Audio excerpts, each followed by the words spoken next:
Hi friends, welcome to my channel. Friends, ಇದು ಸೋಮವಾರ ಸಂಜೆ ಶಾಪಿಂಗ್ ವ್ಲಾಗ್ ಆಗಿರುತ್ತೆ. ಮಂಗಳವಾರ ಇದೇ ವಿಡಿಯೋ ಕಂಟಿನ್ಯೂ ಆಗುತ್ತೆ. ಹಸ್ಬೆಂಡ್ದು ಬರ್ಡೇ ಇದೆ, ಹಂಗಾಗಿ ಪುಟಾಣಿ ಸರ್ಪ್ರೈಸ್ ಗಿಫ್ಟ್ ಕೊಡೋಣ ಅಂದ್ಬಿಟ್ಟು ಸ್ವಲ್ಪ ಶಾಪಿಂಗ್ ಮಾಡಿದ್ದೀನಿ. ಬಟ್ಟೆ ತಕ್ಕೊಟ್ಟೆ ಮತ್ತು ಒಂದು ರಿಂಗ್ ತಕ್ಕೊಟ್ಟಿದ್ದೀನಿ. ಅದು ಹೇಗಿದೆ ಏನು ಅಂತ ಎಲ್ಲ ನಿಮ್ಮ ಜೊತೆ ಶೇರ್ ಮಾಡ್ಕೊತೀನಿ. ತುಂಬ ಅಂದರೆ ತುಂಬಾ ಖುಷಿಪಟ್ಟರು ಫ್ರೆಂಡ್ಸ್. ಪುಟಾಣಿ ಗಿಫ್ಟ್ಗಳಲ್ಲಿ ಈ ಥರ ಸರ್ಪ್ರೈಸ್ ಗಿಫ್ಟ್ ಅಂದರೆ ಅವ್ರಿಗೆ ತುಂಬಾ ಇಷ್ಟ.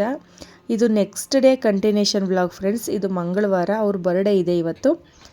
ಹಾಗಾಗಿ ಅವರು ಫ್ರೆಶ್ ಅಪ್ ಎಲ್ಲ ಆಗಿ ಡ್ರೆಸ್ ಎಲ್ಲ ಹಾಕ್ಕೊಂಡು ಅವರು ಕೂಡ ಕೆಲ್ಸಕ್ಕೆ ಹೋಗೋದಕ್ಕೆ ರೆಡಿ ಆಗ್ತಾ ಇದ್ದಾರೆ. ಬಾಕ್ಸ್ ಇದೆಯಲ್ಲ ಯಾವ ಥರ ಇದೆ ಏನು ಅಂತ ಅವರು ಕೂಡ ಓಪನ್ ಮಾಡಿ ನೋಡ್ತಿದ್ದಾರೆ.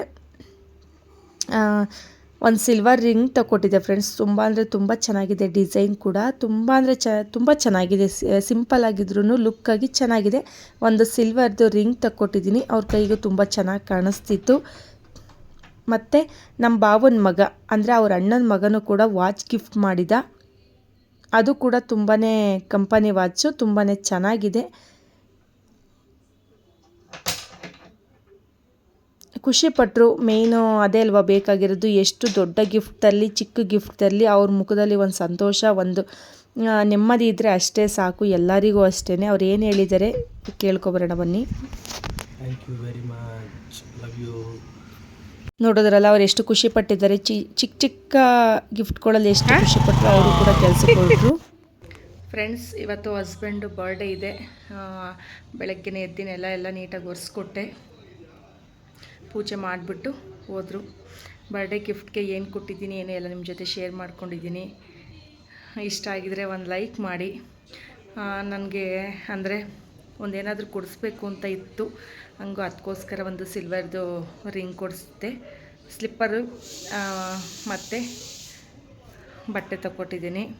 ಆಮೇಲೆ ನಮ್ಮ ಬಾವನ ಮಗ ಪ್ರಜ್ವಲ್ ವಾಚ್ ಕೊಡಿಸಿದ್ದಾನೆ. ತುಂಬ ಖುಷಿಯಾಗಿದ್ದಾರೆ. ತುಂಬ ನನಗೂ ಕೂಡ ಖುಷಿ ಆಯಿತು. ಎಲ್ಲ ನಿಮ್ಮ ಜೊತೆ ಶೇರ್ ಮಾಡ್ಕೊಂಡಿದ್ದೀನಿ. ಪ್ಲೀಸ್ ಸಪೋರ್ಟ್ ಮಾಡಿ. ನನ್ನ ಚಾನಲ್ಗೆ ಸಬ್ಸ್ಕ್ರೈಬ್ ಮಾಡ್ಕೊಳ್ಳಿ. ಸಂಜೆ ಕೇಕ್ ಕಟಿಂಗ್ ಮಾಡಿಸೋಣ ಅಂತ ಅಂದ್ಕೊಂಡಿದ್ದೀನಿ. ನೋಡೋಣ, ಇನ್ನು ಅವರು ಕೆಲಸದಿಂದ ಎಷ್ಟೊತ್ತಿಗೆ ಬರ್ತಾರೋ ಗೊತ್ತಿಲ್ಲ. ಸ್ವಲ್ಪ ಟೈಮ್ ಆಗುತ್ತೆ ಅಂದರು. ಬಂದಮೇಲೆ ಕೇಕ್ ಕಟಿಂಗ್ ಮಾಡಿಸಿ ಇನ್ನೇನು ನಾನ್ ವೆಜ್ ಮಾಡೋಣ ಅಂದ್ಕೊಂಡಿದ್ದೀನಿ. ಏನು ಮಾಡೋದು ಏನೋ ಗೊತ್ತಿಲ್ಲ, ಇನ್ನು ಐಡಿಯಾ ಇಲ್ಲ. ಬೆಳಗ್ಗೆ ಈಗ ನನ್ನ ಮಗಳು ಮತ್ತು 8:31 ಟೈಮು. ನನ್ನ ಮಗಳು ಈಗ ಜಸ್ಟ್ ಅಣ್ಣ ಕರ್ಕೊಂಡು ಹೋದ್ರು. ಅಣ್ಣ ಹಂಗೆ ಆಫೀಸ್ಗೆ ಹೋದರು. ಮಗಳನ್ನ ಸ್ಕೂಲಿಗೆ ಬಿಟ್ಬಿಟ್ಟು ಹೋಗ್ತಾರೆ. ಈಗ ಬಂದು ಇನ್ನು ಸ್ನಾನ ಇಲ್ಲ ಏನಿಲ್ಲ, ನಿಮ್ಮ ಜೊತೆ ಸಿಕ್ಕಿದ್ದೀನಿ. ಪ್ಲೀಸ್ ನನ್ನ ಚಾನಲ್ಗೆ ಸಪೋರ್ಟ್ ಮಾಡಿ, ಸಬ್ಸ್ಕ್ರೈಬ್ ಮಾಡ್ಕೊಂಡು ನೋಡಿ. ಎಲ್ಲೂ ಕೂಡ ಸ್ಕಿಪ್ ಮಾಡಿಬಿಡಿ ಫ್ರೆಂಡ್ಸ್. ಇವತ್ತು ಏನು ಮಾಡ್ತೀನಿ ರೆಸಿಪಿ ಅದು ಕೂಡ ನಿಮ್ಮ ಜೊತೆ ಶೇರ್ ಮಾಡ್ಕೊತೀನಿ. ಕೇಕ್ ಕಟಿಂಗ್ ಮಾಡೋದು ಮತ್ತು ಆಲ್ರೆಡಿ ನಿಮಗೆ ತೋರಿಸಿದ್ದೀನಿ ಏನು ಸರ್ಪ್ರೈಸ್ ಗಿಫ್ಟ್ ತಗೊಂಡಿದೆ ಅಂತ. ನೆನ್ನೆ ಸ್ವಲ್ಪ ಶಾಪಿಂಗ್ ಮಾಡೋಣ ಅಂತ ಹೋಗಿದ್ನಲ್ಲ, ಆಗ ತೊಗೊಬಂದು ಇಟ್ಟಿದ್ದೆ. ಬೆಳಗ್ಗೆನೇ ಕೊಟ್ಟರಾಗುತ್ತೆ ಬಟ್ಟೆ ಮತ್ತು ಸ್ಲಿಪ್ಪರೆಲ್ಲ ತೋರಿಸಿದ್ರಾಗುತ್ತೆ, ರಿಂಗೆಲ್ಲ ಅಂತ. ನನ್ನ ಮಗಳು ಸುಮ್ಮನೆ ಇರಲೇ ಇಲ್ಲ. ಮಮ್ಮಿ ಬಟ್ಟೆ ತಂದಿದ್ದಾರೆ ಅಂತ ಹೇಳ್ಬಿಟ್ಲು. ಹಾಗಾಗಿ ಸ್ವಲ್ಪದು ಹುಡ್ಕಿದ್ರು, ಸ್ವಲ್ಪ ಹೊತ್ತು ಹುಡ್ಕಿದ್ರು ಫ್ರೆಂಡ್ಸ್. ಸಂಜೆ ನಾನು ಹಣ್ಣು ತೊಗೊಬರೋಣ ಅಂತ ಹೋದೆ. ಹಣ್ಣು ತೊಗೊಂಡು ಹಂಗೇ ಧನ್ವಿತಂಗೆ ಸ್ನ್ಯಾಕ್ಸ್ಗೆಲ್ಲ ಹಣ್ಣು ಹಾಕ್ಬೇಕೀಗ. ಹಂಗಾಗಿ ಹಣ್ಣು ತೊಗೊಂಡು ಬಂದೆ. ಡ್ರ್ಯಾಗನ್ ಫ್ರೂಟ್ ಬೇಡ ಅಂದರೂ ಕೇಳಲಿಲ್ಲ, ತೊಗೊಂಡ್ಲು. ಅದು ಏನಷ್ಟು ಟೇಸ್ಟ್ ಇರಲಿಲ್ಲ, ನನಗಂತೂ ಇಷ್ಟನೇ ಆಗಲಿಲ್ಲ ಅದು. ಮತ್ತು ಸಂಜೆ ಕೇಕ್ ತೊಗೊಬರೋಣ ಅಂತ ಹೋಗಿದ್ದೆ ಫ್ರೆಂಡ್ಸ್. ಚಿಕನ್ ಮಾಡೋಣ, ಸಾಂಬಾರಿಗೆ ತಂದಿದ್ದೀನಿ. ಮೊಟ್ಟೆ ಕೋಳಿ ಸಾಂಬಾರು ತಂದಿದ್ದೀನಿ, ಮತ್ತು ಫ್ರೈ ಮಾಡ್ಕೊಬಿಡೋಣ ಅಂತ ಹೋಗ್ಬಿಟ್ಟು ಕೇಕ್ ತಗೊಬಂದೆ. ಕಟ್ ಮಾಡಿಸ್ಬೇಕು. ಅಣ್ಣ ಬರೋದಕ್ಕೆ ವೆಯ್ಟ್ ಮಾಡ್ತಾಯಿದ್ವಿ. ಅಣ್ಣ ಇನ್ನೂ ಬಂದಿಲ್ಲ ಕೆಲಸದಿಂದ. ಅಣ್ಣ ಬರಲಿ ಅಂತ ವೆಯ್ಟ್ ಮಾಡ್ತಾಯಿದ್ವಿ. ಎಲ್ಲ ಸಿಂಪಲಾಗೆ ಮಾಡ್ಕೊಂಡಿದ್ದೀನಿ ಫ್ರೆಂಡ್ಸ್. ಕೇಕ್ ಕಟ್ ಮಾಡಿಸಿ ನಾನ್ ವೆಜ್ ಊಟ ಮಾಡಿಕೊಂಡು ತಿಂದ್ಕೊಳ್ಳೋದಷ್ಟೇನೆ. ಬಟ್ಟೆ ನಿಮಗೆ ತೋರಿಸಿದ್ನೆಲ್ಲ ವೇರ್ ಮಾಡಿದ್ದೀನಿ. ತುಂಬ ಕಂಫರ್ಟ್ ಆಗಿದೆ, ತುಂಬ ಚೆನ್ನಾಗಿದೆ, ಕ್ವಾಲಿಟಿನೂ ಕೂಡ. ಏನಿಲ್ಲ ಫ್ರೆಂಡ್ಸ್, ಕೇಕ್ ಕಟ್ ಮಾಡಿಸಿ ಚಿಕನ್ ಸಾಂಬಾರು ಮಾಡಿಕೊಂಡು ಫ್ರೈ ಮಾಡ್ಕೊಬಿಡೋಣ ಅಂತ ರೆಡಿ ಮಾಡಿಕೊಂಡ್ರೆ ಇವತ್ತಿಂದು ಬರ್ಡೇ ಪಾರ್ಟಿ ಫಂಕ್ಷನ್ ಮುಗಿಯುತ್ತೆ. ನಿಮ್ಮ ಜೊತೆ ಶೇರ್ ಮಾಡ್ಕೊತೀನಿ. ಪ್ಲೀಸ್ ಸಪೋರ್ಟ್ ಮಾಡಿ ಅಂತ ಕೇಳ್ತೀನಿ ಫ್ರೆಂಡ್ಸ್. ಕೇಕ್ ಕಟ್ ಮಾಡೋ ಟೈಮ್ ಬಂತು. ಅಂದರೆ ಸ್ವಲ್ಪ ಲೇಟ್ ಆಯಿತು ಫ್ರೆಂಡ್ಸ್, 7:30 ಆಗಿಬಿಟ್ಟಿದೆ. ಅಣ್ಣನೂ ಕೂಡ ಕೆಲಸದಿಂದ ಬರೋದು ಸ್ವಲ್ಪ ಲೇಟ್ ಆಗಿಬಿಡ್ತು. ಹಂಗಾಗಿ ನಾವು ಕೂಡ ಅಣ್ಣಂಗೋಸ್ಕರ ವೆಯ್ಟ್ ಮಾಡ್ತಾಯಿದ್ವಿ.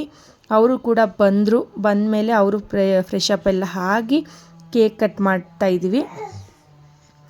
ಹಸ್ಬೆಂಡ್ಗೆ ಕೇಕ್ ತಂದಿದ್ದಾಗಿರ್ಬೋದು, ನಾನು ಸರ್ಪ್ರೈಸಾಗಿ ಬಟ್ಟೆ ತಂದಿದ್ದಾಗಿರ್ಬೋದು, ಒಂದು ಪುಟಾಣಿ ರಿಂಗ್ ತಂದಿದ್ದಾಗಿರ್ಬೋದು, ಏನೂ ಗೊತ್ತಿರಲಿಲ್ಲ ಅವರಿಗೆ. ತಂದಮೇಲೆ ಗೊತ್ತಾಯಿತು. ಕೇಕ್ ತಂದಿದ್ದಂತೂ ಗೊತ್ತೇ ಇಲ್ಲ ಬಿಡಿ. ಆದಮೇಲೆ ಇನ್ನೊಂದು 5 ನಿಮಿಷದಲ್ಲಿ ಕೇಕ್ ಕಟ್ ಮಾಡ್ತೀನಿ ಅನ್ನೋವಾಗ ಗೊತ್ತಾಯಿತು ಅವರಿಗೆ. ತುಂಬ ಅಂದರೆ ತುಂಬಾ ಖುಷಿಪಟ್ಟರು. ಹಸ್ಬೆಂಡ್ಗೆ ನಾನು ಯಾವತ್ತೂ ಕೇಕ್ ಕಟ್ ಮಾಡಿಸಿರಲಿಲ್ಲ. ನನಗಾಗಿರ್ಬೋದು, ಮಕ್ಳಿಗಾಗಿರ್ಬೋದು ಯಾವಾಗಲೂ ಕೇಕ್ ಕಟ್ ಮಾಡಿಸ್ತಾ ಇರ್ತಾರೆ. ಹಸ್ಬೆಂಡ್ಗೆ ಕೇಕ್ ಕಟ್ ಮಾಡಿಸಿರಲಿಲ್ಲ ನಾನು. ಈ ವರ್ಷ ಕೇಕ್ ಕಟ್ ಮಾಡಿಸ್ಬೇಕು ಮತ್ತು ಸರ್ಪ್ರೈಸಾಗಿ ಗಿಫ್ಟ್ಗಳು ಕೊಡಬೇಕು ಅಂತ ಮನಸ್ಸಿಗೆ ಬಂದಿದ್ದರಿಂದ ನಾನು ಈ ವರ್ಷ ಸಿಂಪಲ್ಲಾಗಿ ತುಂಬಾ ಚೆನ್ನಾಗೇ ಆಯಿತು ಬರ್ಡೇ ಫಂಕ್ಷನ್ನು. ಮೇಯ್ನು ತುಂಬ ಖುಷಿಪಟ್ಟರು. ಚಿಕ್ಕ ಪುಟ್ಟ ಗಿಫ್ಟಲ್ಲಿ, ಚಿಕ್ಕ ಪುಟ್ಟ ವಿಚಾರದಲ್ಲಿ ತುಂಬಾ ಖುಷಿ ಪಡ್ತಾರಲ್ಲ, ಅದು ಎಲ್ಲರಿಗೂ ಬರಲ್ಲ ಅನಿಸುತ್ತೆ. ಏನು ಹೇಳೋದು ಫ್ರೆಂಡ್ಸ್, ಇಷ್ಟೇ. ನನ್ನ ಕೈಯಾರ ಕೂಡಿಟ್ಟಿದ್ದ ದುಡ್ಡಲ್ಲಿ ನಾನಿವತ್ತು ನನ್ನ ಹಸ್ಬೆಂಡ್ಗೆ ಬರ್ಡೇ ಮಾಡಿದ್ದೀನಿ ಅನ್ನೋ ಖುಷಿ ಅಂತೂ ನನ್ನಲ್ಲಿದೆ. ಫ್ರೆಂಡ್ಸ್, ರೆಸಿಪಿ ವಿಡಿಯೋ ಸ್ವಲ್ಪ ಸ್ಕಿಪ್ ಆಗಿಬಿಟ್ಟಿದೆ, ಯಾರು ಕೂಡ ಬೇಜಾರು ಮಾಡ್ಕೋಬೇಡಿ. ಇದು ಧನ್ವಿತಾ ಮಾಸ್ಟರು, ಡ್ಯಾನ್ಸ್ ಮಾಸ್ಟರ್ದು ಬರ್ಡೇ ಇತ್ತು ಫ್ರೆಂಡ್ಸ್. ಹಂಗಾಗಿ ಅದನ್ನು ಕೂಡ ಇದ್ರ ಜೊತೆನೇ ಆ್ಯಡ್ ಮಾಡಿದ್ದೀನಿ. ಅವ್ರ ಸ್ಟೂಡೆಂಟ್ಸು ಅರೇಂಜ್ ಮಾಡಿದ್ದು ಸರ್ಪ್ರೈಸ್ ಆಗಿ ಇದು ವಿಡಿಯೋ. ಅವ್ರಿಗೂ ಕೂಡ ಎಲ್ಲ ಸರ್ಪ್ರೈಸ್ ಆಗಿ ಇತ್ತು. ಇದು ತುಂಬ ಅಂದರೆ ತುಂಬ ಚೆನ್ನಾಗಿ ಡೆಕೋರೇಷನ್ ಮಾಡಿದರು. ಈ ವಿಡಿಯೋ ಇಷ್ಟ ಆಗಿದ್ದರೆ ಒಂದು ಲೈಕ್ ಮಾಡಿ, ಶೇರ್ ಮಾಡಿ, ಕಮೆಂಟ್ ಮಾಡಿ, ಸಬ್ಸ್ಕ್ರೈಬ್ ಮಾಡಿ. ನೆಕ್ಸ್ಟ್ ವಿಡಿಯೋದಲ್ಲಿ ಸಿಗ್ತೀನಿ. Take care, bye bye, love you all.